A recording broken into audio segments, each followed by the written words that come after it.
Notice to the Casino Royale and Pope Francis. January 11, 2020 by Anna von Reitz. We are going to go to an alien world today, one that I call the Casino Royale Multi-Verse. It looks like this world in many respects, except that like the Land of Oz, it has its own peculiarities. You would, however, be able to navigate well enough. There is still a sky overhead and ground underfoot, and things familiar enough so that you can cope. In this strange land that resembles the earth you are used to, nobody works for a living. They make their living by gambling, instead. When you first arrive, you notice that there are many small countries and each one of them has their own casino, plus a few franchise casinos from other countries operating within their borders. The casinos all have their own distinctive casino chips, just like the big casinos in Las Vegas, stamped with their own logos. They all use casino chips as money. The casino owners are happy to see a newcomer, so they give you chips and set you loose to play all the classic games any way you like: roulette, blackjack, poker, slots, whatever. Not having anything else to do, you become a player and like everyone else, you learn the rules of the games and how to play, and you wander around from casino to casino trying your luck. There is one really big, successful casino in a neighboring country, called the Casino Royale. It's the biggest casino around and it has franchise operations in all the other countries, so that you can cash in chips from the Casino Royale, and exchange them for local casino chips. This makes Casino Royale casino chips very handy, because all the other casinos will accept them in trade. Time goes by and one by one, the other casinos start selling out to the Casino Royale. It continues to run its own franchise casinos in the other countries under its own name, and runs the local casinos that it buys under their own names, so people think that nothing has changed, like acquiring a brand name. Nobody knows the ownership has changed. Eventually, almost all the casinos are being run by the Casino Royale, and it appears that there are still a lot of local casinos in operation, when in fact, there are fewer and fewer independent casinos. Finally, there are only 6 left in the entire world. About this time, the Casino Royale announces a new policy. From now on, when you lose, you will be given black chips, and when you win, you will be given white chips. The black chips are debts and the white chips are credit against those debts, and you can use either one to buy stuff. The only difference is that when you use the black chips and receive something in return for them, your debt increases. When you play with the white chips, and receive something in return for them, you give up white chips, but your debt decreases. Some people just can't get this through their heads. They think that more chips is more chips, and so they hoard up black chips as well as white chips, and because both can be used to buy things, they think black chips are the same as white chips and vice versa, even though the use of one leads to more debt and the use of the other leads to breaking even.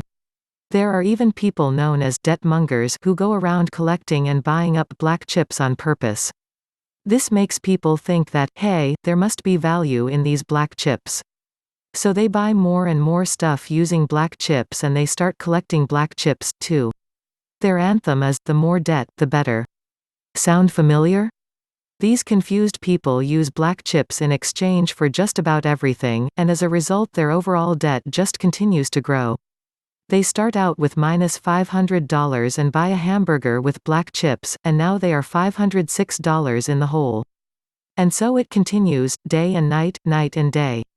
Did I mention that interest accrues to every penny of this debt? The value of everything they receive in exchange for black chips gets added to their debts as more debt. Plus interest. But some people don't care if they are trading on debt or with credit, so long as it spends the same. One day, Casino Royale sends out an army of bill collectors to collect back all the black chips. There's panic, because the people are used to using black chips as money, and they think that black chips are valuable because of this. They never realized that the black chips were just a way to transfer and accumulate debt, and more debt. And now they are left holding a lot of debt that they don't want to give up. In fact, they cling to their chains even tighter. Crazy as this is, they get possessive about it. Nobody is going to take away their debt without a fight. And when one of the bill collectors comes to take their home or their business in payment of their debts, what do these people do? They pay him off with black chips and increase their debt some more. Casino Royale is loving this. Every turn of the wheel, and no matter how it spins, the house wins. But, finally, the gambling commission catches on and takes action. Casino Royale has to send out circuit riders with bags of white casino chips and make offers to trade them, 1 for the black chips.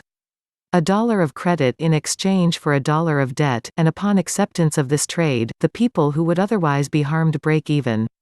The debt is offset. Some people still aren't getting the drift of this, but it was always an in-house zero-sum game. Federal Reserve notes are the black chips and United States notes are the white chips.